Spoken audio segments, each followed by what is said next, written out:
Welcome, everyone. Today, I'm going to deal with something very important, dear to my heart. It has to do with healing hands. As you know, I'm a surgeon, used to do all the surgeries and everything with the hands. And so, the healing touch or healing hands is a thought process that we carried. Same thing holds true for healing fingers or health at your fingertips. We talk about that, health at your fingertips. When you health in your hands, there's so many ways in which we use this terminology. So, importance of hands in all the various parts of our life, various aspects of our life, is kind of fascinating. But before we go to the health part of it, I do want to mention that hand is one of the organs of the body sometimes is neglected. We don't pay the attention to as much as we should, or the capability of the hand.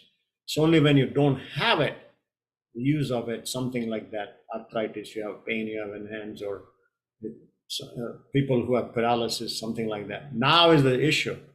Now is the issue. And so let me describe to you a couple of things about the hands before we get into the actual science of healing and what we are going to term this series of thought processes as hand mudras or science with the hands, the science of hands. And so let's get into something very interesting aspect of it. We use the hands for a number of purposes.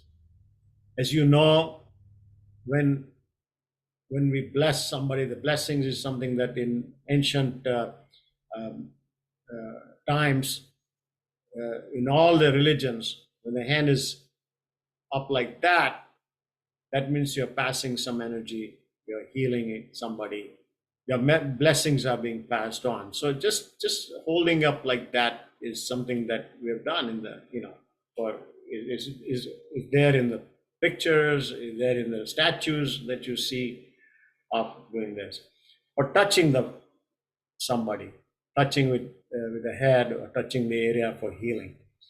Healing touch has been known also. So that's another area that we talk about.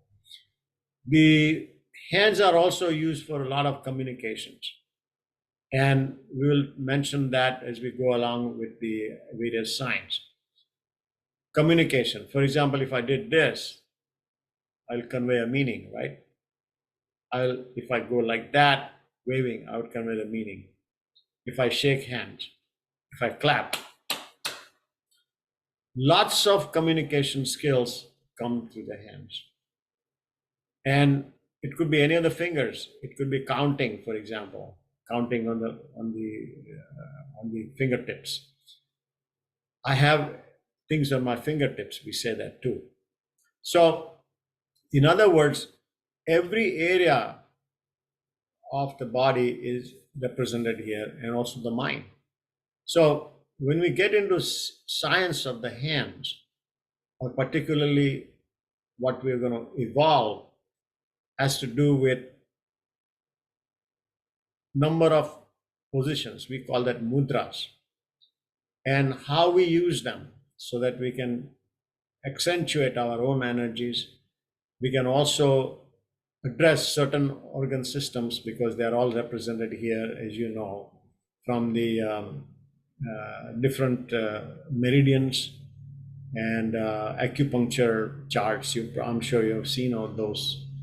And that is what we will study in the ongoing videos. So welcome aboard to the Science of Hands.